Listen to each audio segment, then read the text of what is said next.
오늘도 우리와 함께 하시며 또 가장 좋은 것들로 채워주시고 이끌어 가시는 하나님의 이름을 찬양합니다. 오늘 이곳에서도 우리의 삶을 드리고 또 주님 앞에 전심으로 예배하는 모든 자들의 삶을 붙들어 주시고 또 하나님의 뜻을 반드시 이루시니 오늘도 나를 통하여 그 뜻을 이루시는 하나님을 경험하는 귀한 시간 되기를 소망합니다. 이 시간 다 함께 자리에 일어나셔서 주님께서 우리에게 가르쳐 주신 주기도 함께 고백하시겠습니다. 하늘에 계신 우리 아버지여, 이름이 거룩히 여김을 받으시오며 나라가 임하시오며 뜻이 하늘에서 이루어진 것 같이 땅에서도 이루어지이다. 오늘날 우리에게 일용할 양식을 주시옵고 우리가 우리에게 죄 지은 자를 사하여 준 것 같이 우리 죄를 사하여 주시옵고 우리를 시험에 들게 하지 마시옵고 다만 악에서 구하시옵소서. 나라와 권세와 영광이 아버지께 영원히 있사옵나이다. 아멘. 우리 시간에 올해의 말씀 이사야서 6장 8절의 말씀을 한 목소리로 선포합니다. 내가 또 주의 목소리를 들으니 주께서 이르시되 내가 누구를 보내며 누가 우리를 위하여 갈고 하시니 그때 내가 이르되 내가 여기 있나이다. 나를 보내소서. 아멘. 이 시간 한 목소리로 지어하신 주님 앞에 찬양하겠습니다.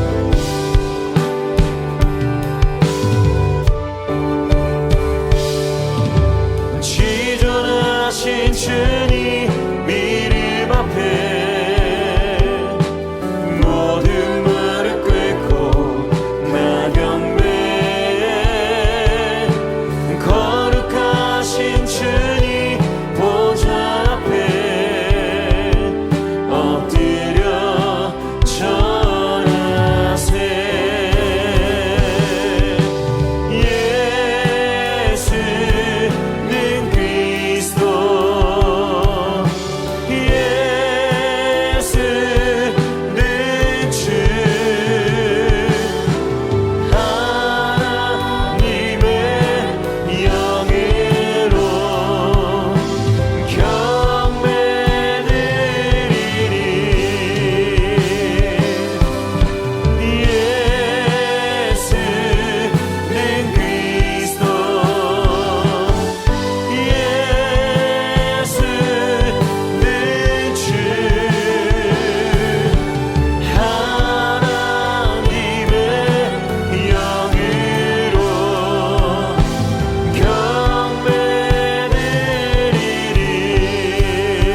자리에 앉으시겠습니다. 이 시간 기도하실 때 우리를 대표해서 서정일 집사님 대표 기도해 주시겠습니다.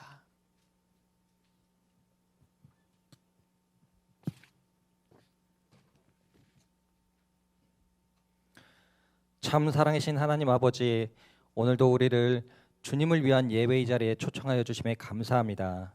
우리가 산 제물로 주님 전에 나아왔사오니 기쁨으로 받아주시옵고 말씀으로 거룩하게 빚어 주시옵소서. 아버지는 사랑이시니 우리도 그 사랑 안에 있게 하시고 우리를 통해 세상에 사랑을 전하는 사명을 주셨음을 배우고 깨닫습니다. 이 사명을 감당할 그리스도의 제자로 살아갈 힘을 더하여 주사 꿈의 성도들의 삶에 성령의 권능과 은혜를 충만히 부어 주시옵소서. 우리의 시선이 내 고통, 내 어려움, 내 환경과 고단에 집중하지 않고 모든 문제보다 더 크고 능력이 많으신 아버지의 얼굴을 바라며 우리도 눈을 들어 아버지께서 바라보는 그곳을 함께 보게 하여 주시옵소서. 우리는 아무것도 없는 것 같으나 십자가의 구속을 통하여 모든 것을 소유함이니 어떤 상황에서도 능히 이겨낼 힘을 가진 자답게 세상의 중심에서 그리스도를 외치는 담대함을 또한 품게 하여 주시옵소서. 다음 세대를 꿈꾸는 우리의 기도를 들어 주시옵소서. 길을 알지 못하는 어린 생명들을 위하여 대꿈 편의점 시즌2를 준비하고 있습니다.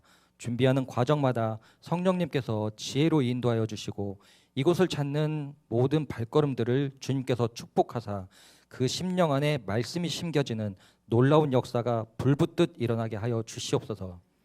단위에 세우시는 정임일 담임 목사님의 영적 강건함을 지켜주사 사탄의 간계가 무력하게 하시고 그 입술로 선포되는 모든 말씀마다 열매가 가득 맺히는 놀라운 역사가 넘치게 하여 주시옵소서. 모든 교역자와 크고 작은 곳에서 섬기는 사명자들을 축복하셔서 세상이 그들의 삶을 통해 주님의 형통을 목도하게 하여 주시옵소서. 우리가 예배를 통해 은혜를 받겠다는 교만에 빠지지 않고 우리 자신을 드려 예배의 주인 되신 아버지께 기쁨이 되기를 소망하는 겸손한 꿈의 성도들 되게 하여 주시옵소서. 감사와 찬양을 올려드리며 이 모든 말씀 귀하고 복되고 거룩하신 우리 주 예수 그리스도의 이름으로 기도드리옵나이다. 아멘.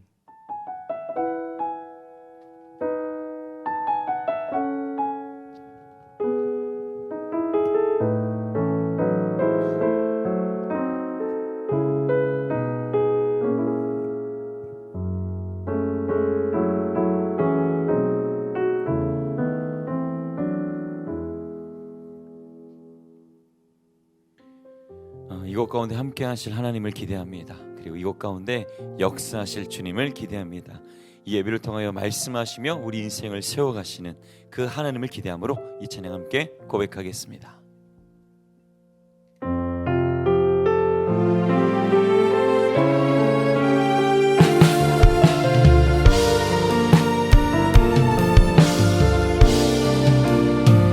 오소서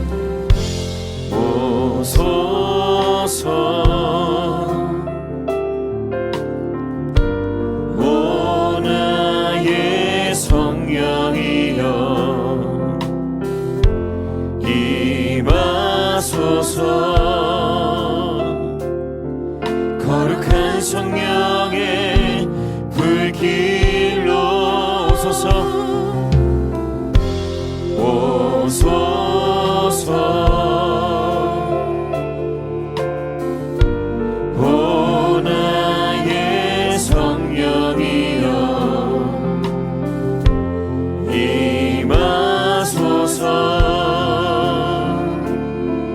거룩한 성령의 불길로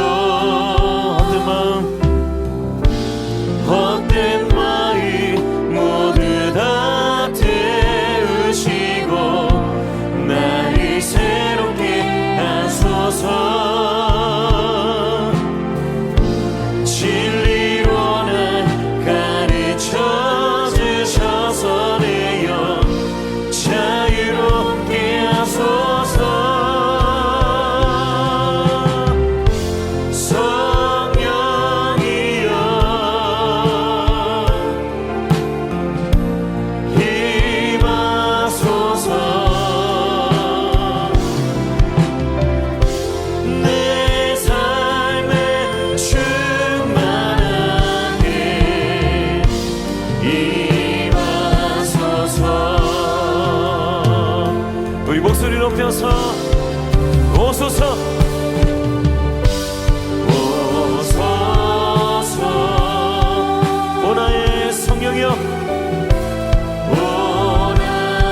충만하게 임재하실 주님을 기대합니다.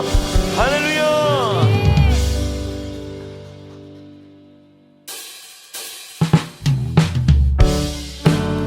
우리 힘차게 박수하며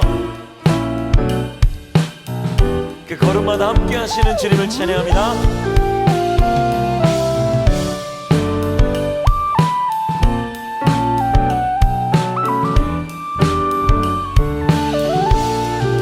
주와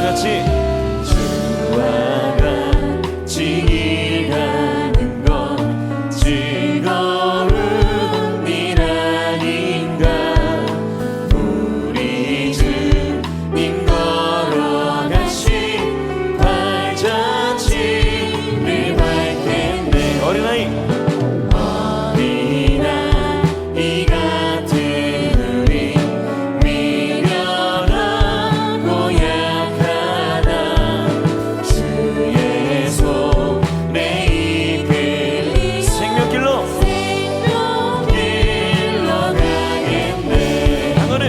한 걸음 한 걸음 주 예수와 함께 날마다 우리를 걷겠네. 할렐루야.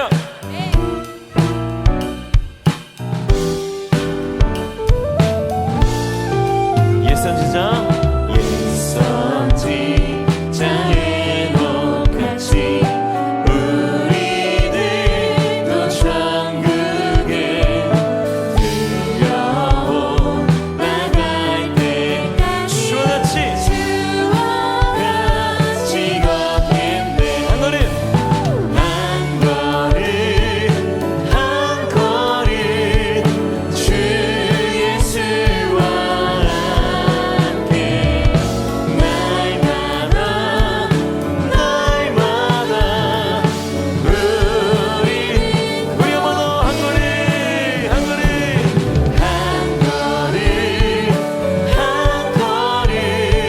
주 예수와 함께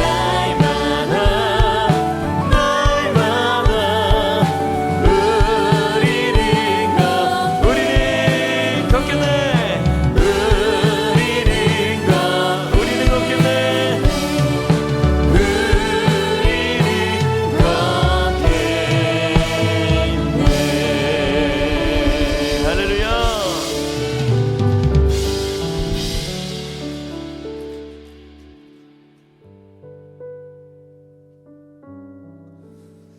우리는 답을 알고 있습니다. 우리 주님이 이 세상을 이길 힘이고 또 그분 때문에 우리 이 땅에서도 하나님께 주신 그 능력과 은혜 아래 날마다 안전하고 복된 인생을 살아가게 됩니다. 오늘 이 시간을 통하여 우리가 온전히 다시 한 번 더 주님 앞에 내 인생을 드리고 이제는 주님 뜻대로 또 주님께서 기대하시는 바 원하시는 대로 우리가 그렇게 살아내서 하나님의 기쁨이 되고 우리를 통하여 많은 이들이 그 하나님의 은혜를 경험하는 그런 축복의 통로로 함께 살아가기를 소망합니다. 먼저 우리 이 찬양의 고백을 통하여서 주님, 내 안에 주님의 은혜가 가득 차서 또 이것이 흘러 넘쳐서 많은 이들에게 흘러가게 하여 주시옵소서. 우리의 삶 속에, 우리 마음 속에 충만하게 하실 그 은혜를 기대하며 함께 찬양하겠습니다.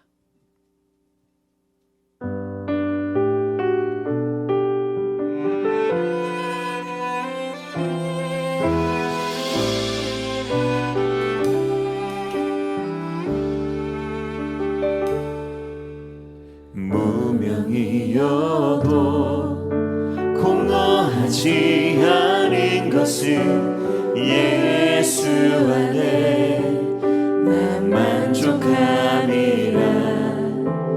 가난하여도 부족하지 않은 것은 예수 안에 오직 나는 부요함이라. 고난 중에도 견뎌낼 수 있는 것은 주의 계획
역사하실 일들을 기대하며 주님의 찬양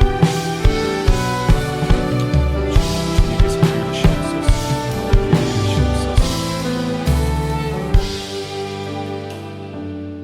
예, 주님, 오늘 우리가 예수 그리스도로 충만하길 원합니다.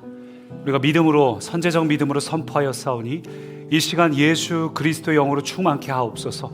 십자가 보혈로 우리의 모든 연약함들을 깨끗이 제하여 주시고, 오늘 우리가 창조된 목적대로 예수 그리스도로 충만하여 우리가 나타내는 것이 이 땅의 것 혹은 나의 옛 속성이 아니라 하나님의 것이 나타나기 원합니다. 그렇게 되는 이 예배가 될 것 기대합니다.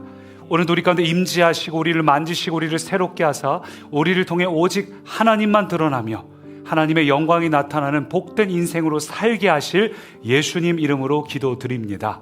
아멘. 여러분, 하나님을 기대하십시오. 하나님은 오늘도 우리 가운데 새 일을 반드시 행하십니다. 하나님 우리 연약함을 그대로 두지 않으시고 오늘도 이 예배를 통해 하나님이 새 일을 행하십니다. 이제 우리에게 필요한 것은 우리의 마음을 활짝 열고 하나님께 여러분을 내어드리는 것입니다. 하나님이 여러분을 통치하시도록 온전히 마음을 활짝 열고 내어드리십시오. 우리 주님을 기대하는 마음으로 다 같이 자리에서 일어나셔서 성경 봉독하겠습니다. 우리 오늘은 이제는 성장해야 합니다라는 제목으로 고린도전서 13장 8절부터 12절 교독으로 읽습니다. 사랑은 언제까지나 떨어지지 아니하되 예언도 패하고 방언도 그치고 지식도 패하리라. 우리는 부분적으로 알고 부분적으로 예언하니 온전한 것이 올 때에는 부분적으로 하던 것이 패하리라. 내가 어렸을 때에는 말하는 것이 어린아이와 같고 깨닫는 것이 어린아이와 같고 생각하는 것이 어린아이와 같다가 장성한 사람이 되어서는 어린아이의 일을 버렸노라. 함께요. 우리가 지금은 거울로 보는 것 같이 희미하나 그때에는 얼굴과 얼굴을 대하여 볼 것이요 지금은 내가 부분적으로 아나 그때에는 주께서 나를 아신 것 같이 내가 온전히 알리라. 함께 고백합니다. 이는 살아계신 하나님의 말씀입니다. 우리가 듣고 행하겠습니다. 아멘. 자리에 앉겠습니다. 6월의 첫 주입니다. 우리가 6월 한 달 동안 나눌 주제는 성장입니다. 주님, 제가 성장하겠습니다. 이제는 제가 성장하겠습니다. 우리가 6월 한 달 동안 이 주제로 말씀을 나눕니다. 왜냐하면 살아있는 모든 것은 반드시 성장해야 하기 때문이죠. 살아있는 것은 반드시 성장을 합니다. 제가 이번에 그것을 다시 한번 느낀 것이 저희 집에 17년째 키우고 있는 화분이 있어요. 놀랍지 않습니까? 저희 집에 오는 이 생명체들이 이렇게 오래 버티지 못할 때가 많은데 이 화분은 지금 이 화분은 아주 오랫동안 살고 있어요. 저 화분이 이제 어떻게 시작이 됐냐면 사실 저게 이제 실제 이미지는 아니고 대략 저거 제가 샀던 거하고 비슷한 이미지를 고른 건데 17년 전에 저희 첫째 아이가 임신이 되었을 때 제가 아내한테 저렇게 예쁜 작고 예쁜 화분을 하나 선물했습니다. 저게 펜더 고무나무라는 아주 작고 예쁜 화분입니다.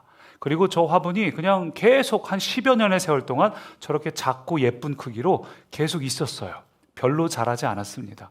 원래 그냥 책상 위에 두고 저렇게 키우는 나무인가 보다 하다가 한 번은 저희 아내가 화분을 이제 분갈이를 한번 해줄까 하고서 조금 더 큰 화분에다가 나무를 옮겨 심어준 거예요.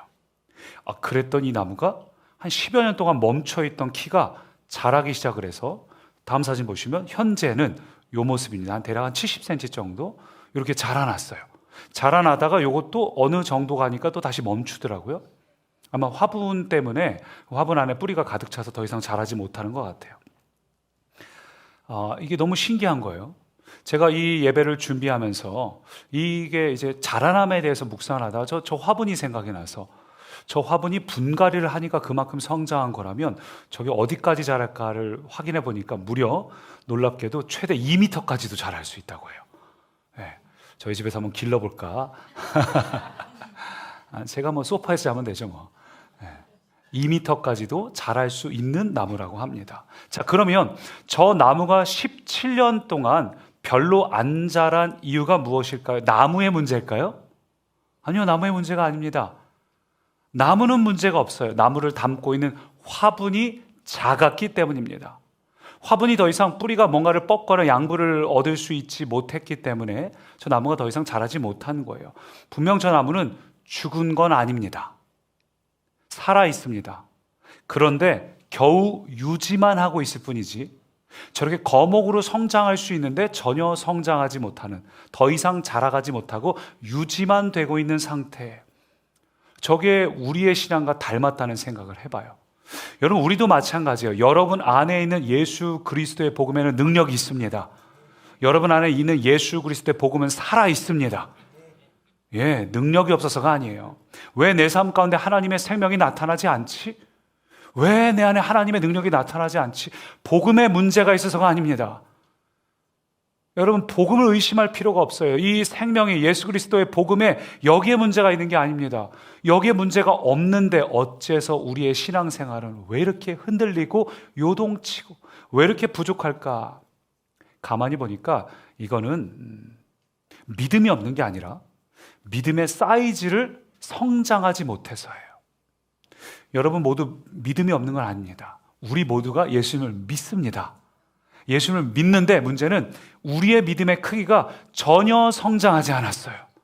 처음에 예수님을 믿을 때 그 생각, 그 사고방식, 내 생각, 내 기준, 내 가치관을 가지고 그대로 믿다 보니까 그 그릇이 너무 작아서 내 안에 있는 이 예수 그리스도의 복음의 능력과 생명이 굉장한 것인데 나는 그것을 체험하지 못해요.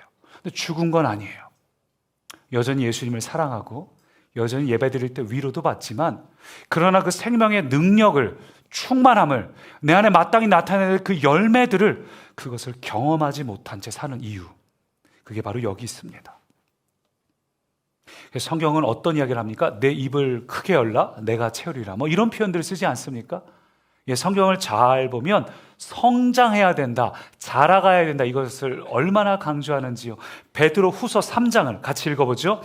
오직 우리 주 예수 그리스도의 은혜와 그를 아는 지식에서 자라가라. 자라가라.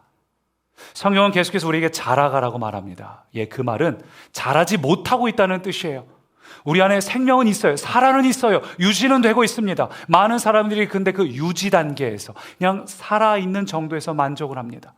그러면서 계속해서 신앙이 롤러코스터를 타요. 흔들립니다. 연약합니다. 이제는 여기에서 성장하는 우리가 되기를 원합니다. 믿음은 반드시 성장해야 돼요. 하나님의 능력이 부족한 게 아니라 성장하지 않고 있는 나의 작은 믿음에 문제가 있습니다. 제가 오래전에 이 공주구매교로 먼저 와서 이제 안희훈 목사님 계시고 전도사로 있을 때 그때 대화를 나누고 또 배우는 중에 한 가지 제게 굉장히 충격적인 사건이 있었어요. 그 성장과 자라감에 대하여. 그때 이제 제가 아직 파트타임 전도사였어요. 주말만 가도 되는데 주중에도 항상 교회 가고, 그때는 살짝 우리 교역자들 안에 다들 눈이 은은하게 빛났어요. 살짝 복음에 미쳐서 정말 막 뜨겁게 하던 그런 시절. 그래서 교회 학교 안에서도 어떤 성장과 열매들이 있었는데 목사님이 그런 말씀을 하시는 거예요. 너희가 열심을 다해서 지금 50%, 60% 정도가 아니라 이제는 100%가 된 것 같다. 근데 이 100%에서 너희가 그 다음 목표를 뭘로 정하고 있냐? 100% 다음 뭡니까? 뭐 200%? 300%? 근데 목사님이 이런 얘기를 하시는 거예요. 앞자리 숫자 바꿀 생각하지 말고 뒤에 공 하나 더 붙이자. 와! 저는 그게 한 번도 생각해보지 못한 거거든요. 우리는 보통 성장과 자라감에 대해서 이야기할 때 앞자리 숫자 바꿀 생각하잖아요. 그래, 내가 하나님 앞에서 이렇게 해봐야지. 지금까지 100을 했다면 이제 200도 해봐야지, 300도 해봐야지. 근데 뒤에 공 하나 더 붙이라고 하는데, 그래, 결국은 내 믿음의 크기가 문제구나. 내 생각의 크기가 문제구나. 하나님의 역사하심은 부족함이 없습니다. 할렐루야. 하나님의 능력에는 부족함이 없습니다. 결국은 우리의 기준, 우리의 그릇의 크기에 따라 하나님의 능력이 어디까지 나타날지가 결정이 됩니다. 그래서 오늘 우리 안에 영적인 분갈이가 있기를 원합니다. 여러분, 언제까지 작고 귀엽게 지내겠어요? 이젠 좀 하나님 원하시는 거목이 돼서 우리 주변에 있는 사람들이 이 선한 영향력을 누리며 살아가는 그런 존재. 맨날 하나님께 와서 죄송해요, 부족해요, 부끄러워요가 아니라 하나님, 어떻게 나를 이렇게 써주십니까? 이렇게 막 고백이 될 정도로 그냥 나의 삶 가운데 하나님의 열매들이 나타나는, 여러분 이런 인생 살고 싶지 않습니까?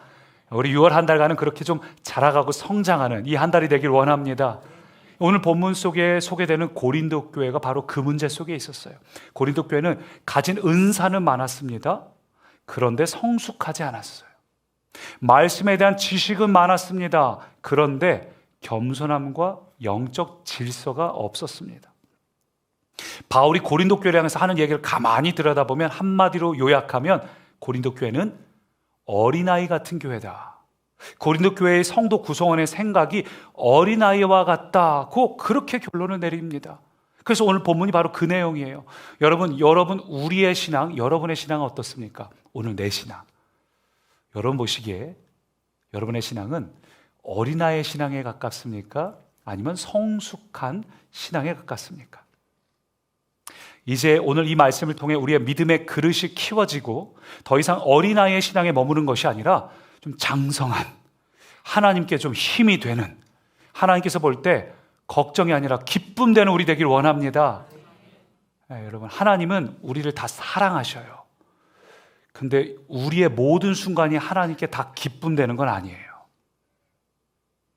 근심이 되고 염려가 될 때도 있습니다. 이제는 우리의 모든 시간이 우리를 사랑하시는 하나님께, 끝까지 사랑하신 그 하나님께 염려와 근심이 아니라 기쁨이 되어드리는 장성한 분량 되기를 원합니다.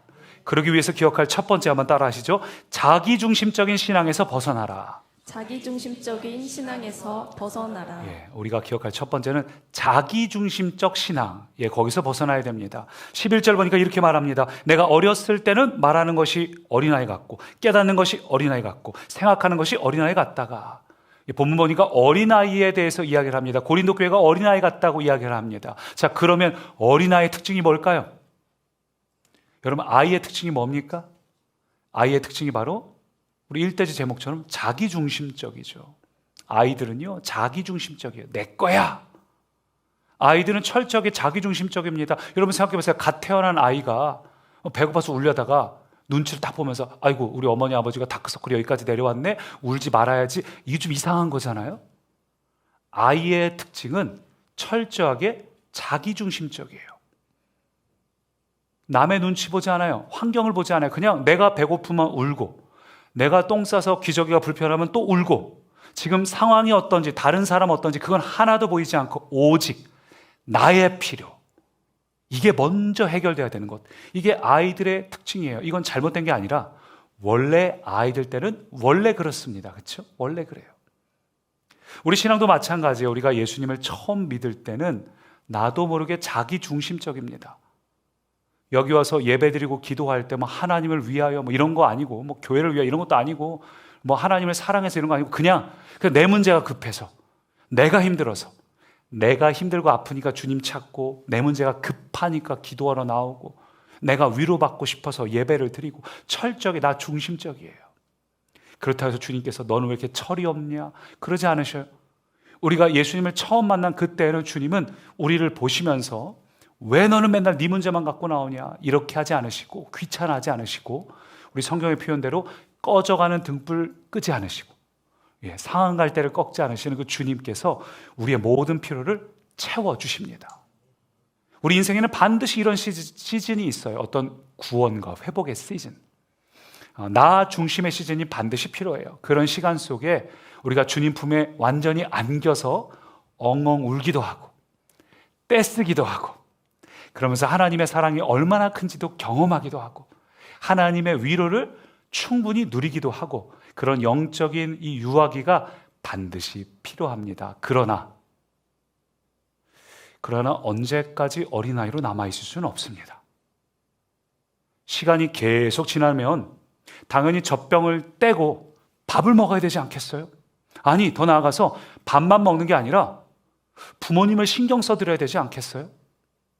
이제는 내 것만 보는 것이 아니라 부모님이 신경 쓰이고, 설거지는 내가 할게. 이게 지금 점점 나 중심적인 아이에서 이제는 점점 어떻게 되는 거예요? 철이 드는 거죠. 성숙해지는 거죠. 그것은 나만 보이는 것이 아니라 내 앞에 있는 것이 보이기 시작하는 겁니다. 저는 저희 아이 어렸을 때 어딜 다니면 아이들이 어리니까 어딜 가든지 전국 팔도 어딜 가든지 돈가스만 먹었어요. 어딜 가도. 여기가 뭐가 유명해야 돼? 관계없어요. 돈가스. 그러다가 잊을 수 없던 게 이제 대천을 갔는데 아직 아이들은 어린데 바닷가니까 해물탕집인데 저 너무 먹고 싶은 거예요. 얼큰하고 시원하게. 근데 아이들이 아직 어리잖아요. 그래서 한번 먹어볼래 했더니 그날따라 무슨 소리냐 돈가스를 먹어야지 이랬던 애들이 한번 먹어볼래. 그 감격을 잊을 수가 없습니다. 바닷가에서 해물탕을 드디어. 물론 아이들은 그때 좀 먹어보더니 맛없다고 결국 김 싸 먹었는데, 아이들 때는 자기중심적인데 성숙해진다는 것은 이제 나만 보이는 게 아니에요. 내 앞에 있는 것이 보이고 다른 이들이 보이기 시작하고, 이게 철들었다 성숙하다는 특징이죠. 그러니까 우리가 신앙적으로 성숙해지고 철이 들면 이제 나의 필요를 위해서 하나님을 찾아오는 것이 아니라 하나님이 이 세상을 보시는 관점, 하나님이 내 옆에 있는 사람을 보실 때 하나님께서 내게 맡겨주신 그 사명이 뭘까, 이런 것들이 비로소 보이기 시작하는 거죠. 바로 그런 면에 있어서 고린도 교회가 많이 아쉬웠던 겁니다. 고린도 교회는 은사가 없던 교회가 아닙니다. 은사가 많았어요. 능력이 없던 교회가 아닙니다. 능력도 있었어요. 근데 은사는 많은데 사랑이 없다고 말합니다. 능력은 있는데 성숙함이 없다고 합니다. 열심과 뜨거움은 있는데 방향을 잃어버린 교회, 그게 고린도 교회였습니다. 그래서 사도 바울이 오늘 이 말씀을 통해서 너희 교회 안에 어린아이 같은 면이 있다. 열심이 없는 게 아니니까 몸뚱아리는 커졌어요. 힘도 세졌습니다. 그러면 설거지 해줄 수 있는 거 아니에요? 밥 먹으러 왔는데 그냥 먹는 게 아니라 수고를 하고 계신 부모의 마음을 알아주는 한마디 할 수 있는 거 아니에요? 그게 없이 그냥 자기 거, 내 거. 그래서 고린도 교회를 향해서 어린아이 같다. 근데 이 어린아이 같다는 표현이 헬라어 보면 이런 뜻이에요. 네피오스라는 단어인데 유아, 미성년자 이런 뜻도 있지만 또 다른 의미로 어리석다, 서투르다, 미숙하다, 분별력이 없다. 실제로 이 단어가 어떨 때 썼냐면은 그냥 자기 생각에 갇혀서 대화가 안 되는 사람, 그런 사람을 지칭할 때도 이 단어를 사용했습니다. 자기 생각에 갇혀서 대화가 안 되는, 소통이 안 되는 그런 사람들. 여러분, 우리가 어린아이 같은 신앙에서 성숙한 신앙으로 자라가려면, 이 조그마한 나무에서 거목으로 자라가려면 가장 먼저 필요한 게 뭔가, 나밖에 모르던, 내게 어떤 것이 도움이 되고 내게 이것이 복이 될 것인가, 이것만 구하던 이 자기중심적 신앙에서 벗어나는 꿈의 가족 되십시오. 만약에 우리가 이 믿음의 성장이 없이 여전히 어린아이 신앙에 계속 머물러 있다면 어떤 문제가 생길까요? 기도는 그냥 내가 원하는 것을 얻기 위한 도구에 불과해요. 예배는 그냥 내가 위로받기 위한 수단에 불과해요. 섬김도 내가 인정받기 위한 방법에 불과합니다. 그게 고린도 교회였어요. 교회 안에 참 많은 은사들이 있고 능력도 있는데 전부 다 자기가 인정받기 위해서, 자기가 옳다고. 그래서 고린도 교회 안에는 여러 파당이 있었다, 부딪혔다, 갈라졌다, 이런 말들이 나오지 않습니까? 근데 이게 남 얘기가 아니라 우리도 그럴 수 있다는 거예요. 만약 우리의 신앙이 계속해서 자라지 않고 어린아이의 신앙에 머물러 있다면 우리의 신앙생활은 반드시 상처투성이가 될 겁니다. 왜? 내 기분이 기준이니까. 내가 기준이 되면은 모든 순간이 상처투성이에요. 날 위해서 해주는 말도 들려지지 않을 겁니다. 그래서 이제 어른이 된다는 건 사실은 수용적이 된다는 거죠. 수용성이에요. 내 생각에서 이제는 상대 의견을 듣기 시작하고. 여러분, 자라갈 수 있는 우리가 되기를 원합니다.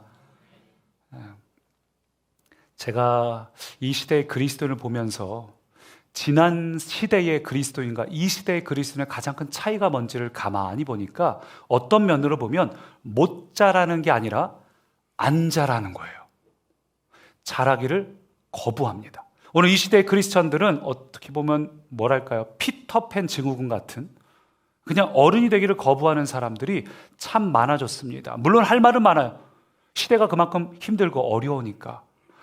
저도 다른 사람을 섬기고 하나님의 어떤 장성한 분량에 이루고 싶지만 지금은 제가 너무 상처받았어요. 먼저 회복이 필요해요. 먼저 좀 제가 다 해결되고 회복이 되고 치유가 된 다음에 그때 가서 뭔가를 해보고 싶습니다. 지금은 그냥 예배 와서 좀 조용히 위로만 받고 가고 싶습니다. 어쩌면 그런 말을 하시는 분들도 계실 겁니다.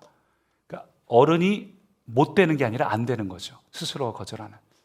언뜻 보면 이게 맞는 말 같아요. 내가 회복이 돼야지 비로소 남을 섬길 수 있겠죠. 근데 잘 생각해 보면 여기 한 가지 착각이 숨겨져 있습니다. 저희 장모님이 이제 인공관절 수술을 하셨어요. 무릎에. 그래서 이제 다음 주면 이제 퇴원하실 것 같은데, 그때 들었던 이야기도 그렇고, 또 이제 저희 장인 어른이 이제 재활 치료를 받고 계신데, 그 재활 치료도 마찬가지고 의사들이 하는 이야기가 있습니다. 만약에 환자가 뭐 다리가 부러졌다, 그래서 수술을 받았다, 그렇게 누워 있는 환자가 그냥 침대에만 가만히 누워 있으면 다리가 다 나을까요? 절대 그렇지 않아요. 반드시 일정 시간이 지나면 강제로라도 움직여야 됩니다. 인공관절 수술 받으면 그거 계속 움직여요. 잘못하면 이게 굳어버리기 때문에 계속 아프더라도. 저희 장인어른도 지금 몸을 마음대로 쓸 수 없지만 매번 땀을 흘리면서 재활 훈련을 하시는 이유도 가만히 있으면 오히려 모든 근육이 힘이 빠지고 근육이 빠지는 거죠. 관절이 굳어서 오히려 평생 움직이기 어렵습니다. 그래서 의사들은요, 웬만하면 수술 끝나고 하루 이틀, 큰 수술 아니면 뭐 심장 수술도 다 일어나서 걷게 만듭니다. 제가 폐 수술했을 때 폐가 여기는 없어졌고 이쪽은 막 쭈그러들었고 했는데도 일어나서 계속 움직이게 하는 거예요. 서 있기만 해도 막 식은땀이 비오듯 흐르는데 계속 움직이래요. 강제로 막 재활훈련을 해요. 이거 막 부는데 불다가 기절해요. 이렇게 눈앞이 깜깜해지면서 힘이 드니까. 근데 계속해요. 왜 그렇습니까? 그래야지 회복되는 거예요. 여러분, 치유와 회복은 그냥 가만히 누워서 위로받고 있다고 해서 회복되지 않습니다. 오히려 내가 힘들고 아프더라도 그래도 일어나서 그래도 힘겹게 한 걸음씩 걷고 걸을 때 그게 재활 훈련이죠. 그때 비로소 회복이 일어나요. 영적 원리도 동일합니다. 언제까지 내가 나 상처받아서 지금 내가 좀 힘들어요. 지금 내 안에 어떤 신앙적으로 너무 뭐가 가진 게 없어서 뭔가를 섬길 수 없어요. 여러분, 그렇게 좁은 화분에 갇혀 있지 마십시오. 이제 여러분 생각의 기준을 깨트리세요. 내 아픔만 묵상해가지고는 결코 상처가 치유받지 않습니다. 저희 교회도 보면 정말 큰 아픔을 경험하신 분들이 있습니다. 기도하러 오실 때마다 늘 울면서 기도하시는 분들이 있어요. 근데 그런 분들의 특징이 사역들을 하셔요. 교회에서 어떤 여러 가지 역할로 섬기고 계신데 정말 잘하셔요. 제가 그걸 보면서 참 많은 생각을 합니다. 참 역설적이겠지만 내 상처가 치유되는 가장 빠른 방법은 내 아픔에서 시선을 돌려서 다른 사람을 바라보고 그들을 돌보기 시작할 때, 그때 역설적이게도 나도 회복이 돼요. 내가 힘들어 죽겠는데 다른 사람을 위해서 기도를 시작할 때, 나도 위로가 필요한데 다른 이들을 섬기기 시작할 때 신기하게도 나를 괴롭히던 그 상처가 아물어지고 근육에 힘이 붙는 것들을 경험합니다. 여러분, 그것이 우리가 되기를 원합니다. 더 이상 어른이 되기를 거부하지 마세요. 내가 이것만 해결되면 할게요 라고 생각하지 말고, 이제는 하나님 앞에 기꺼이 현재 있는 모습이 어떻든 간에 여러분의 그 조그마한 화분에 그게 편안하고 아늑하겠죠. 그러나 거기서 나올 수 있는 우리가 되기를 원합니다. 그래서 바울이 이렇게 얘기를 해요. 9절 보니까 우리가 부분적으로 알고 부분적으로 예언한다. 이 말은 우리가 지금 알고 있는 게 전부가 아니다. 우리는 지금 내 기준으로 모든 걸 판단하고 생각을 합니다. 지금 내가 힘드니까, 지금 뭐 하니까, 어디까지나 내 기준과 내 판단으로 생각을 해요. 그래서 하나님을 믿지만 하나님 마음을 우리가 다 알지 못하죠. 우리가 경험한 그 일부만 우리가 믿고 있는 겁니다. 그래서 10절, 이어지는 10절 보니까 이렇게 말해요. 같이 읽어보죠. 온전한 것이 올 때에는 부분적으로 하다는 것이 패하리라. 무슨 얘기예요? 한마디로 말해서 내 생각이 전부인 것처럼, 내가 알고 있는 지식이 전부인 것처럼, 지금 내가 하는 것이 옳은 것처럼 생각하지 마라. 내 판단이 옳은 것처럼 생각하지 마라. 지금 우리가 볼 때는 이게 최선인 것 같고 이게 맞는 것 같지만, 그러나 주님 앞에서는 그날에 이게 전부가 아니었구나. 하나님 원하시는 이거였구나. 여러분, 이것이 깨달아지는, 지금부터 그렇게 살아가는 우리가 되길 원합니다. 지금은 때로 여러분이 서운할 수도 있고 하나님이 속상할 수도 있고 우리 교회 공동체에서 그런 답답함을 경험할 수도 있고, 그런 어떤 답답함이나 힘든 걸 경험할 때마다 우리는 언제나 기준이 나예요. 결국 내 기준으로 하나님을 판단하고 내 기준으로 내 앞에 있는 사람을 판단해요. 근데 오늘 성경은 뭐 얘기하는 겁니까? 그 나란히 자기중심적 사고, 자기중심적 신앙을 모두 내려놓는 우리 꿈의 가족 되기를 원합니다. 어린아이의 신앙은 내가 원하는 것을 물어봐요. 그러나 장성한 신앙을 가진 성도는 주님은 무엇을 원하시는가? 할렐루야. 여러분, 그 순간에 여러분이 느끼는 감정이 아니라 주님은 뭘 원하시지? 그래서 예전에 미국에서 유행했던 운동이 JJWD라는 운동이 있어요. WWJD, 잘못 말했는데 What would Jesus do? WWJD. 이 운동이 저는 참 좋은 운동이라고 생각을 합니다. What would Jesus do? 예수님이라면 어떻게 하실까? 여러분, 한 주를 살면서 여러분의 기준으로 판단하고 반응하지 마시고 그 순간 예수님이라면 어떻게 하실까? 할렐루야. 그게 너무 필요해요. 예전에 그 미국의 한 개그맨이 했던 표현인데 제가 이미지로 보여드린 적이 있는데, 운전을 하는데 이런 표현이 있죠. 나보다 느리게 가는 건 다 멍청이들이고 나보다 빨리 가는 건 다 미친 것들이라고. 기준이 어디 있어요? 나에게 있어요. 오늘 이 시대는 다 자기 기준입니다. 근데 그건 너무 어린아이예요. 제가 요즘 느낀 게 뭐냐면, 국도에서는 1차선을 양보해 줄 이유가 없잖아요. 고속도로는 1차선 추월선이지만, 근데 요즘 국도에서도 양보해 주는 분들이 점점 많아지고 있어요. 참 성숙해졌다는 거죠. 내 기준을 가지고 뒤에서 막 누가 빨리 달려오면은 어이구 저 미친 것, 이렇게 생각하는 게 아니라 급한가 보죠. 상대 기준 나하고 다른 거 아니에요? 기꺼이 차선 한번 옮겨줄 수 있는 수고, 이게 성숙이죠. 여러분, 우리 안에 모든 순간에 내 기준을 가지고 판단하고 행동하는 것이 아니라 자기중심적인 모든 신앙과 사고를 버리고 성숙하게 성장하는 주님이라면 어떻게 하실까? 이것이 우리 안에 자연스럽게 나타나기를 원합니다. 이제는 육적인 가치를 위해 사는 자기중심적인 이 육적인 신앙에서 벗어나서 영적 가치, 복음을 위해 살아가는 영적인 믿음의 사람, 장성한 분량의 사람 되기를 축원합니다.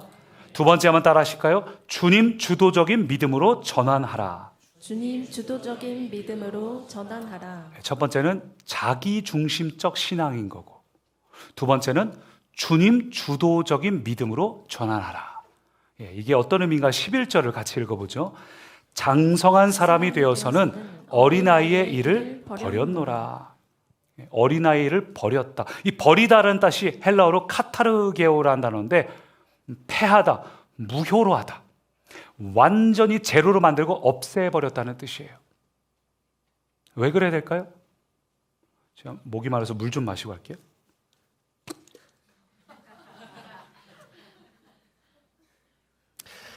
일부 때도 용기가 안 나서 못했는데, 일부 때도 했다가 왠지 짤로 돌아다닐 것 같아서 마시려고 했는데, 그럼 아직도 이런 걸 마신다면 말이 안 되지 않습니까? 사람이 부끄러운 걸 알아야지. 여러분, 버리라는 거예요.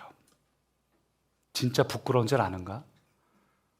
진짜 어린아이로 사는 것이 부끄러운 걸 알라. 그래서 버리라는 겁니다.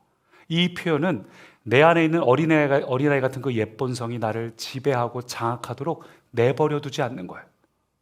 그 사단의 공격도 내 안에 있는 그 영향력을 제로로 만들고 무력화시키겠다는 어떤 결단의 표현이 어린아이의 일을 버렸노라. 여러분, 믿음의 성장은 시간이 지난다고 저절로 되는 게 아닙니다. 우리가 착각하는 게 저절로 된다라고 믿는데, 믿음의 성장은 결코 저절로 되지 않습니다. 우리 아이들도 마찬가지잖아요. 저절로 되나요? 그렇지 않아요. 저희 둘째 아이가 어렸을 때 손가락을 빨았어요. 그거 저절로 고쳐질까요? 천만에 막 손가락에 문어가 있다, 뭐 그림책 많이들 경험해 보신 분들 계시죠? 막 하고 뭐 여기다 뭐 쓴 거를 발라주고 뭐 별걸 다 했어요. 그래서 겨우 초등학교 들어가기 전에 이거 어떻게든 끝내야 했는데 끝냈습니다. 본인이 알아도 무의식 중에 자꾸만 입으로 손이 가는 거예요. 막 옛날 영상 보면 이렇게 뭐 얘기할 때 이렇게 하다가 뭐 그게 안 들어가고 막 이런 것들이 있어요. 우리의 믿음의 성장은 시간이 지난다고 저절로 되지 않습니다. 여러분 안에 너무 익숙한 거예요. 내가 거기에 의지했던 것들이 있어요. 그것이 내 마음에 평안을 주고 기쁨을 준 것이 있어요. 그 저절로 없어질까요? 그렇지 않습니다. 그래서 내가 이거 부끄러운 줄 알고 내가 이거 끊어내야지. 내가 이거 그만둬야지. 더 이상 이렇게 살지 말아야지. 내가 주도권을 쥐고 내가 괴롭혔고 고집했던 내 자아를 완전히 내려놓는 작업, 그것이 필요합니다. 그래서 이 개념이 너무 중요해요. 이 주도권이요, 주도권. 여러분, 예수님을 우리가 구주로 영접했죠. 구주가 어떤 뜻입니까? 구원자이자 주인이란 뜻이죠. 우리가 예수님을 구주로 영접했다는 것은 내가 갖고 있던 내 삶의 주도권, 내 삶의 핸들을 주님이 핸들 잡으세요. 주님이 운전석 앉으세요. 주님께 완전히 내어드리는, 주도권을 내어드리는 것이 예수님을 구주로 믿는다는 의미입니다. 여러분, 예수님을 구주로 영접하셨죠? 여러분의 핸들을 주님께 온전히 내어드리십시오. 그래서 어떤 면으로 보면 신앙생활의 가장 큰 싸움은 여러분이 마귀랑 싸우는 게 아니에요. 신앙생활의 가장 큰 싸움은 내 인생의 운전대를 도대체 누가 잡고 있는가? 주도권의 싸움이에요. 믿음의 성장은 내가 다 해놓은 계획에 주님 빨리 와서 도와달라니까요. 내 세운 계획에 주님을 초청하는 게 아니라 주님이 날 향해 세워진 주님의 계획, 날 향한 주님의 비전, 사명, 거기에 내가 들어가는 것입니다. 할렐루야. 그것이 믿음의 성장이에요. 신앙이라는 것은 내가 원하는 것을 이루어내고 얻어내는 기술 같은 게 아닙니다. 기도를 이렇게 하니까 뭐가 되더라, 그런 기술 같은 게 아니라 주님의 뜻에 순종하는 훈련이 신앙입니다. 그래서 어떻게 보면 주도권 이야기를 할 때 가장 우리 안에 잘 와닿을 만한 게 바로 사춘기 자녀들이 있죠. 아이들이 어릴 때는요, 주도권이 부모님에게 있어요.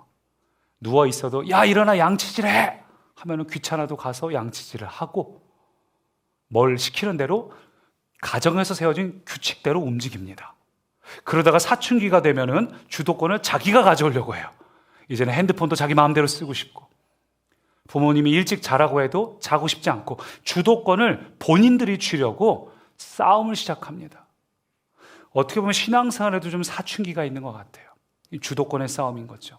차이가 있다면 영적인 사춘기의 특징은 자신이 주도권을 갖는 것이 얼마나 문제이고 한계가 많은지를 깨닫는 결과가 옵니다. 육적인 사춘기도 마찬가지죠. 이제 자기가 그 주도권을 갖고 오면서 내가 어른이 되면은 행복할 줄 알았는데, 엄마 아빠가 날 위해서 이렇게 헌신했구나. 나이가 들면서 점점 성숙해지잖아요. 애들이 돈 벌어보면서 돈 버는 게 쉽지 않네. 애를 낳고 나서 애 키우는 것이 우리 부모님이 이랬겠구나. 매번 계속 자라가는 거 아닙니까? 우리 부모님들도. 신앙의 성숙은 그런 거예요. 영적인 사춘기도 그런 겁니다. 영적인 사춘기는 내가 주도권을 갖고 와요. 예수를 믿으면서 구주라고 했지만 아직은 주도권이 내게 있어요. 그러니까 내가 하고 싶은 대로 막 하면서 뭘 깨닫는 겁니까? 나의 한계를, 나의 능력의 한계가 있음을, 내가 내 인생의 핸들을 잡고 있을 때 일어나는 어떤 문제들을 경험하면서 갈등을 겪기 시작해요. 어떤 갈등을 겪습니까? 내가 주를 믿는 믿음에서 이제는 주님을 내가 믿는 믿음, 이 사이의 갈등인 겁니다. 무슨 차이예요? 주도권의 차이예요. 내가 주님을 믿을 것인가, 아니면 주님을 내가 믿을 것인가. 이 주도권의 싸움이 우리 안에 계속해서 갈등이 일어납니다. 이 갈등의 끝에 어떤 분들은 안타까운 결론을 내리기도 합니다. 해봤자 안 되네. 내가 기도하고 내가 한 대로 하나님은 응답 안 해주시네. 여전히 주도권을 내가 쥐고 있으니까 하나님께 기도하면 할수록 실망하는 거예요. 시험 들었습니다. 그래서 교회를 떠나고 하나님을 떠나는 참 안타까운 결론을 맺는 분도 있습니다. 근데 어떤 분은 반대로 이런 영적인 사춘기를 경험하면서 내 삶의 주도권을 내가 쥐고 내가 핸들 잡고 내가 책임지니까 너무 힘들다. 하나님께 맡기는 것이 가장 행복하거나, 그래서 진심으로 하나님께 항복하는 사람이 있어요. 그 사춘기의 갈등의 과정이 크고 어려울수록 더 깊이 하나님께 완전히 항복하는 사람들, 마치 야곱처럼 하나님 앞에 완전히 그 천사 앞에 항복을 할 때 그때 어떻게 이름을 얻어요? 졌는데 이긴 자라는 이름, 이스라엘이죠. 이긴 자라는 이름을 얻어요. 할렐루야. 우리가 그렇게 되기를 원합니다. 우리의 영적인 주도권, 인생의 핸들을 주님께 완전히 내어드리고 항복 선언을 할 때, 그때 오히려 이긴 자가 되는 겁니다. 내 믿음이 자란다는 것은 여러분의 뭐 성격이 온순해지거나 아니면은 뭐 내가 교회에서 더 많은 것들을 하게 됐거나 그런 것이 아니라 믿음이 성숙해졌다는 것은 내 인생의 주도권이 바뀐 사람. 할렐루야. 여러분 인생의 주도권이 바뀐 사람 되기 원합니다. 이걸 잘 보여주는 게 우리가 지난주에 나눴던 베드로 그 마지막 그 장면이에요. 여러분 베드로가 십자가 사건 있기 전까지는 얼마나 자기 의가 강하고 자기 열심으로 살아가는지요. 자기 확신이 얼마나 강한지. 그 막 부인할 거다 이런 얘기 할 때 저 절대 안 해요. 이렇게 해도 되는데 굳이 다른 제자들 가리키면서 쟤들은 다 배신해도 나는 안 한다고. 아주 그냥 자기 확신이 하늘을 찌르는 사람이 베드로였습니다. 심지어는 베드로가 예수님을 혼내기까지 해요. 마태복음 16장을 보면 이게 이제 앞으로 고난받을 거다 하니까 베드로가 뭐라 그럽니까? 예수를 붙들고 항변하여 이르되 주여 그리 마옵소서 이 일이 결코 주께 미치지 아니하리이다. 이 항변하다는 단어가 어른이 아이를 꾸짖을 때 쓰는 표현이에요. 선을 넘은 거예요. 예수님을 향해서 아이를 꾸짖듯이 그 무슨 말도 안 되는 소리 하고 있냐고. 그 입 좀 막 이런 식의 표현을 한 겁니다. 뭐 굉장히 심한 표현이에요. 베드로 안에 주님께서 하시는 말씀에 대해서 불편함이 있고 거부감이 있고 심지어 분노도 있었다는 겁니다. 그래서 예수님께서 뭐라 그러셨죠? 베드로에게 예수께서 돌이키시면 베드로에게 이르시되 사단아 내 뒤로 물러가라. 너는 나를 넘어지게 하는 자로도 함께요. 내가 하나님의 일을 생각하지 아니하고 도리어 사람의 일을 생각하는도다. 이게 우리구나. 여러분 베드로가 하나님을 주님을 사랑하지 않은 게 아닙니다. 베드로 안에 주님을 향한 사랑이 있었고요. 열심도 있었어요. 누구보다 열심이었습니다. 12제자 누구보다 열심이었습니다. 그러나 하나님의 일보다 사람의 일, 자기 기준으로 모든 걸 생각하고 판단했습니다. 예수님을 따른다고 말했지만 예수님을 따르는 게 아니에요. 내가 이쪽 가고 싶은 대로 가면서 예수님 빨리 와서 도와달라고. 결국 믿음의 주도권이 누구에게 있는 겁니까? 베드로에게 있어요. 여러분 신앙생활을 오래 하고 열심히 있다고 해서 내가 괜찮은 사람이 아닙니다. 어쩌면 베드로처럼 여전히 믿음의 주도권이 내게 있는 채 내가 교회에서 뭔가 열심히 하고 있고 내가 신앙생활 열심히 하고 있어 나도 나를 착각하고 나도 속고 있는데 어쩌면 주님께서 볼 때는 야, 네가 하나님의 일이 아니라 너의 일을 먼저 너의 기준으로 살고 있구나. 그래서 예수님께서 베드로에게 뭐라 그러셨는가? 마태복음 16장 보니까 이 예수께서 제자들에게 이르시되 누구든지 함께요 나를 따라오려거든 자기를 부인하고 자기 십자가를 지고 나를 따를 것입니다. 예, 여러분 믿음의 성장은 자기를 부인하는 데서 출발합니다. 내 기준, 나의 어떤 주도권을 모두 내려놓고 하나님께 주도권을 올려드리는 것. 그러니까 내려놓음 정도가 아니에요. 내려놓음이 아니라 내어드림이에요. 운전을 멈추는 게 아니라 여러분이 조수석 가야 됩니다. 운전을 멈추는 내려놓음 정도가 아니라 내어드림이라고요. 주님이 여러분의 인생을 이끄시는데 때로는 아찔하죠. 막 핸들 잡기도 하고 불안하죠. 사실 그래서 제가 어디 다닐 때 제가 운전하거든요. 제가 우리 사역자들 같이 갈 때 우리 전상일 목사님도 재승민 전사님도 운전을 잘해요. 그렇지만 저는 제가 운전하는 게 편해요. 다른 사람이 운전하면은 자꾸 신경이 쓰여요. 저도 모르게 핸들 이제 한쪽에 가서 뭔가를 잡고 저 앞에 저거 막 이런 데가 있고 여러분 그러고 있지 않나요? 주님 저거 내 아이 저렇게 되면 안 되는데. 여러분 주도권을 완전히 내어드리십시오. 쉽지는 않지만 그 씨름을 해야 됩니다. 예수님께서 그것을 보여주신 게 겟세마네 장면이죠. 아버지여 만일 아버지의 뜻이거든 이 잔을 내게서 옮기시옵소서. 그러나 내 원대로 마시옵고 아버지 원대로 되기를 원하나이다. 할렐루야. 때로는 우리가 하고 싶은 것들이 있지만 그럼에도 주도권을 주님께 완전히 내어드렸습니다. 그렇게 고백하는 사람만이 비로소 하늘의 것들을 경험할 수 있습니다. 이 고백이야말로 이 기도야말로 주님 주도적 믿음의 완전한 모델이에요. 믿음의 성장은 뭐라고요? 내 원대로에서 누구의 원대로? 아버지의 원대로. 이 변화가 우리 가운데 있기를 원합니다. 그리고 혹 이 중에 지금 내가 영적 사춘기 같아요. 나 요즘에 갈등이 너무 심해요. 요즘 진짜 내가 주를 믿음에서 이제 주님을 내가 믿음으로 그 갈등 과정 중에 이 영적 사춘기 중에 있는 것 같습니다. 혹 그런 분이 계시다면 유독 내 기준을 좀 괴롭게 하는 어떤 사람이 내 곁에 있거나 힘든 일을 겪는 분들이 있다면 여러분의 그 자리는, 그 시간은 믿음을 떠나는 갈등의 자리가 시간이 아닙니다. 여러분, 그 자리가 하나님께 여러분 삶의 주도권을 내어드리는 결단의 자리가 되게 하십시오. 그래서 오늘 본문 12절은 이렇게 말해요. 같이 읽어보죠. 우리가 지금은 거울로 보는 것 같이 희미하나 그때에는 얼굴과 얼굴을 대하여 볼 것이요 지금은 내가 부분적으로 아나 그때에는 주께서 나를 아신 것 같이 내가 온전히 알리라. 아멘. 우리가 하나님을 믿는다는 것은 결과를 이해하는 것이 아니에요. 하나님을 신뢰하는 것입니다. 믿음이라는 것은 설명이 다 끝나야지 순종하는 게 아니라 설명되지 않아도 순종하는 것. 여러분 안에 그 믿음이 있기를 원합니다. 지금은 비록 사춘기 같고 길이 보이지 않고 하나님 운전대를 잡고 있는 것이 불안해 보인다 할지라도 나를 너무나 사랑하시는 하나님. 하나님은 여러분을 사랑하셔요. 하나님 여러분의 고난을 주지 않습니다.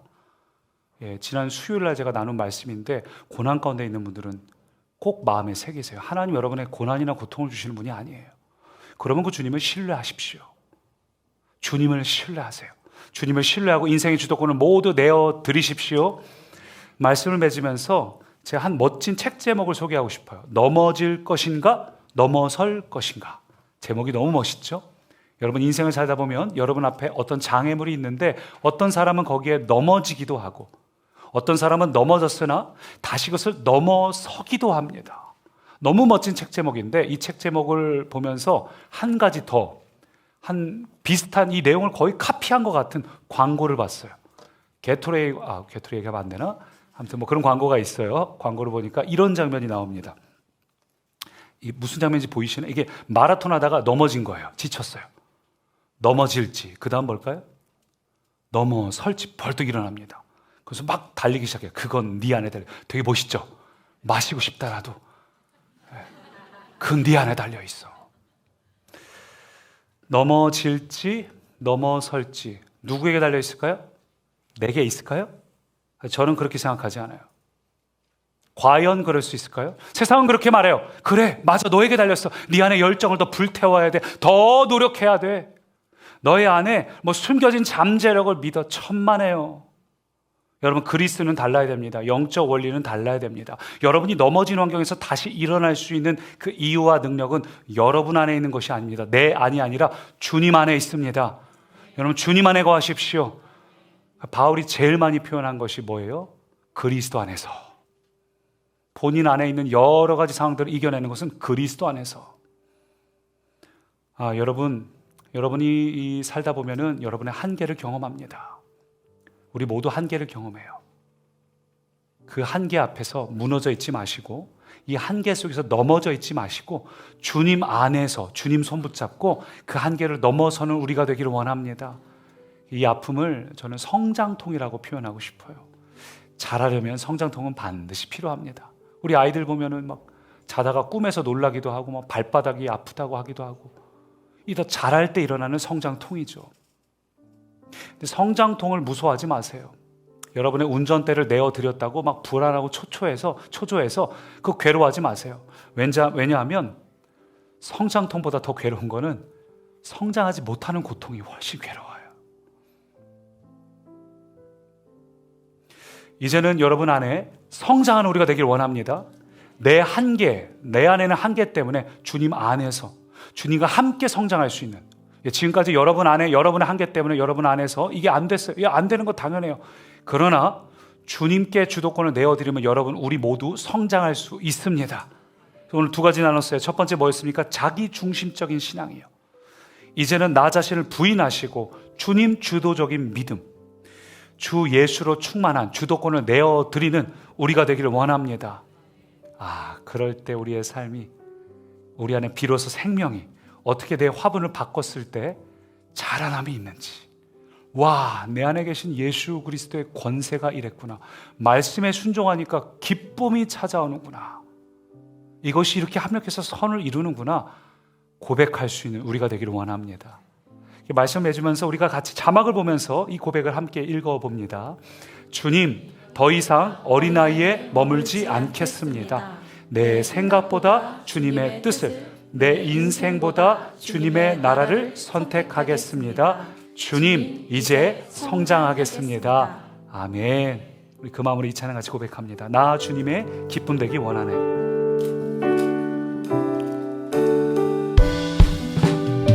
이제는 주님을 위해 살기 원합니다. 결단하며 찬양합니다. 나 주님의 기쁨 되기 원하네. 주님, 우리의 마음을 새롭게 하여 주십시오. 나는 새 부대가 되었습니다. 새 부대가 되게 하여 주사.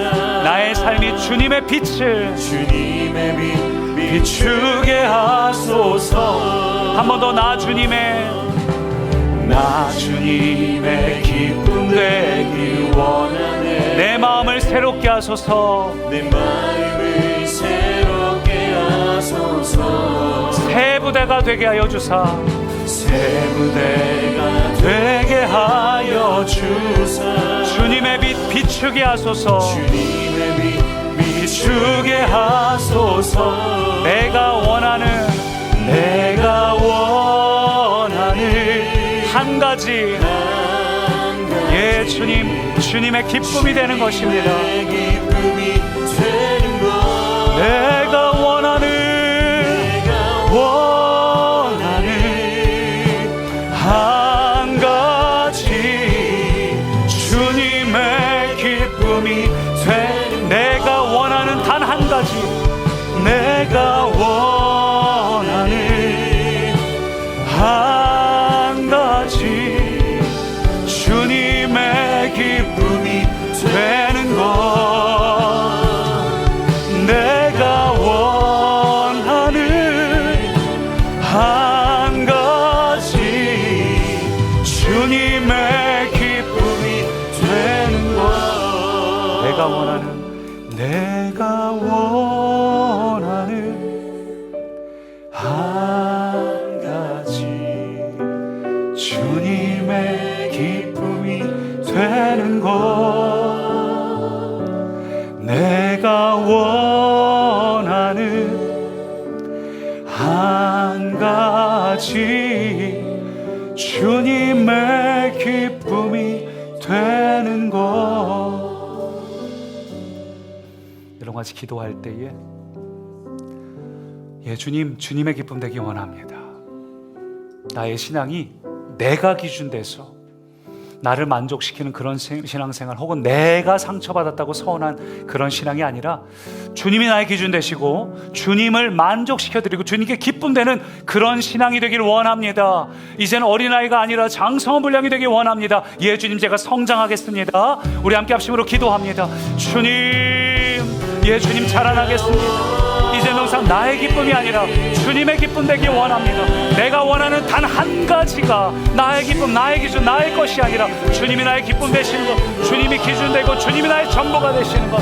예 주님, 주님을 위해서 주님의 기쁨 되도록 오 성령님이 시간 나를 붙잡아 주옵소서. 주님 나를 다스려 주옵소서. 주님 나를 주장하여 주옵소서. 예 주님, 이제는 성장하겠습니다. 성숙하겠습니다. 자라나겠습니다. 더 이상 옛날의 것, 옛 기준, 나의 옛 것들이 아니라 주님의 기준으로, 주님의 생명으로, 주님의 충만함으로 살겠습니다. 성령님 붙잡아 주옵소서. 오늘 나의 마음을, 나의 생을 주장하여 주옵소서. 오 주님, 어린아이가 아니라 장성한 분량으로, 철든 믿음으로 주님을 보기 원합니다. 주님, 이제는 어린아이 신앙을 벗어나서 철든 아이같이 이제는 주님께서 원하시는 건 뭘까? 주님께 기쁨이 되는 건 뭘까? 어떻게 하면 내 인생이 주님께 기쁨이 되어 드릴까? 이제 내 기준으로 모든 걸 판단하고 서운하고 상처받고 심지어는 주님을 떠나는 정도가 아니라, 주님, 그 과정이 힘들더라도 성장하는 우리가 되게 하옵소서. 하나님 앞에서 영적인 거목이 되게 하옵소서. 예, 우리 힘을 알 수 없습니다. 그러나 운전대를 모두, 주도권을 모두 맡겨드렸으니 주님, 우리의 삶을 6월 한 달 동안 성장시켜 주옵소서. 마음껏 사용하시고 말씀하여 주옵소서. 예수님 이름으로 기도드립니다. 아멘. 우리 주보를 보시고 교회 소식을 나눕니다. 먼저 헌화기도부터 하겠습니다. 우리 이성순, 박소영 우리 부부의 가정에 우리 공주님 루엘이가 오늘 교회로 왔는데 우리 앞으로 모실 때 크게 박수해 주시죠. 네, 우리 사진도 나오고 있네요. 루엘이 모습이. 네. 아이고 이뻐라. 네. 우리 루엘을 위해서 예쁜 애착 인형 보여드려야죠. 이렇게 예쁜 애착 인형과 또 우리 고생한 엄마를 위한 봉투까지 우리 전달할 때 크게 박수해 주십시오. 고생하셨어요. 그리고 가운데로 오셔서 네, 여러분 제가 루엘을 위해 기도할 건데 우리 공동체에게 하나님께서 맡겨주신 아이입니다. 우리 손을 뻗어가지고 같이 마음을 모아서 기도해 주십시오. 제가 대표로 기도합니다. 살아계신 하나님, 하나님께서 우리 루엘이를 이 가정의 선물로 주셨고 우리 교회에게 선물로 주셨습니다. 주님, 이 아이를 양육하기 위해서 먼저는 하나님께서 충만한 강건함을 우리 부부에게, 우리 공동체에게 부어 주옵소서. 특별히 우리 성순, 소영이 두 사람에게 우리 아빠 엄마로서 사랑하는 딸을 양육할 수 있도록 필요한 모든 것, 지혜, 능력, 영성, 강건함, 필요한 모든 것들을 충만하게 더하여 주옵소서. 아이를 양육하는데 부족함이 없는 부모가 되게 하옵소서. 우리 루엘을 위해 기도합니다. 하나님, 이 사랑하는 딸에게 하나님 언제나 충만하게 임재하시고 붙드시고 기름 부으시고 성령의 충만함으로 다스려 주사 온전히 주님의 것 삼아 주옵소서. 이 아이를 향한 하나님의 모든 계획과 뜻이 온전히 이루어지게 하옵소서. 이 아이를 모든 공격하는 영적인 악한 영의 공격으로부터 주님, 이 아이를 늘 날마다 지키시고 보호하여 주옵소서. 주님, 만남의 복을 더하여 주사 마땅히 만날 사람만 만나게 하여 주옵소서. 그 곁에 필요한 좋은 친구들, 선생님들, 귀한 영향력을 미칠 사람들을 더하여 주시되 특별히 신앙적인 영향력을 일찍부터 받아 귀한 하나님 나라의 리더로 성장하게 하옵소서. 하나님, 이 아이를 축복하며 저희들이 함께 마음 모아 드린 기도를 받아주심에 감사드리며 예수님 이름으로 기도드립니다. 아멘. 다시 한번 크게 박수해 주시기 바랍니다.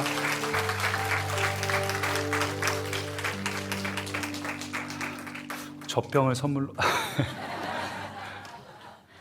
우리 교회 소식을 계속 보면 우리 포스터 붙어 있는 것처럼 백군 편의점 시즌2가 돌아오는 토요일에 진행을 합니다. 어제 우리 스태프들이 모여서 회의를 했었는데 보니까 한 5명 정도 발렌티어가 섬김이가 있으면 더 잘 돌아갈 것 같더라고요. 중요한 어떤 코너들은 어제 다 숙지하고 진행이 되는데 안내를 하거나 중간 동선이나 이런 것들을 함께 이 아이들을 해줄 수 있는 분들이 한 5분 정도만 계셔도 참 좋겠다라는 생각을 했습니다. 그래서 옆에 QR코드가 있으니까 우리 좀 그때 토요일이라서 우리 애들 다 커서 시간이 된다 하시는 분들, 아니면 아이들 데리고 오시는 부모님들은 미리 좀 신청을 해주시면 미리 해야 될 일들을 안내해 드리도록 하겠습니다. 우리 더워졌죠? 우리 에너지 절약 에티켓 보시면서 옷차림도 편하게 그러나 단정하게 교회에 오시면 되겠고, 추울 수 있으니까 겉옷도 하나 갖고 오시는 센스도 있으시면 좋겠습니다. 우리 여름 캠프 일정 기억해 주시고 일정에 맞춰서 자녀들 스케줄 조정해 주시고요. 좀 전에 일단 헌화기도 기억해 주시고, 또 우리 지지난주에 결혼했던 우리 스티브 장지연 가정에서 오늘 결혼감사 떡을 제공했습니다. 어제는 또 우리 최신수 권사님 가정 우리 결혼해서 오늘 일부 예배 때 와서 인사하고 갔습니다. 다 같이 자리에서 일어나셔서 우리 꿈의 교회 비전과 사명을 선포합니다. 먼저 꿈의 교회 비전입니다.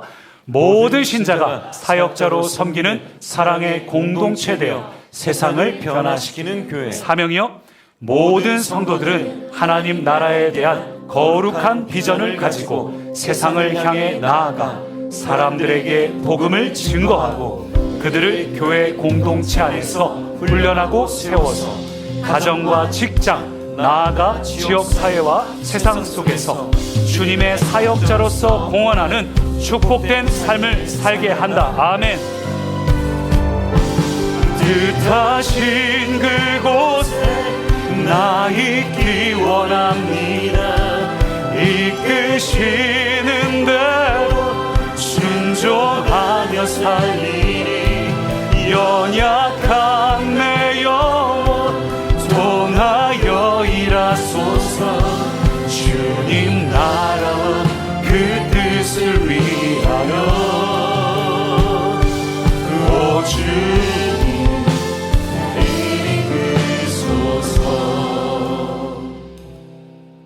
주님, 오늘 주님께 우리 모든 삶의 주도권을 내어드립니다. 마음을 올려드립니다. 특별히 이 자리에 물질로 우리 주일헌금, 감사헌금, 11조 또 여러 목적 헌금들로 하나님께 삶의 주도권과 또 우리의 드려진 물질을 주님 원하시는 곳에 쓰임받기를 바라며 올려드리오니 주님 받고 우리 이 모든 주님이 원하시는 바로 그 일에 사용하여 주옵소서. 무엇보다 우리 자신을 주님께 이 시간 올려드립니다. 구주이신 주님께 내 삶의 모든 주도권과 핸들을 올려드리니 내 자존심대로 내 감정대로 행동하지 않게 하시고 이번 한 주 하나님의 뜻이 내 삶을 통해 드러나는 시간 되게 하옵소서. 때로 내 감정이 올라올 때 그 화분의 그릇을 깨트립니다. 오 주님, 나의 수준, 나의 그릇에 주님을 머물게 하지 않겠습니다. 오 주님, 그렇게 결단하며 예배하는 모든 꿈의 가족 위에 지금부터 영원토록 우리 하나님의 크신 은혜와 예수님의 십자가 구속의 사랑과 성령의 붙드심이 지금부터 영원토록 함께 하시기를 예수님 이름으로 간절히 축원하며 기도드리옵나이다. 아멘.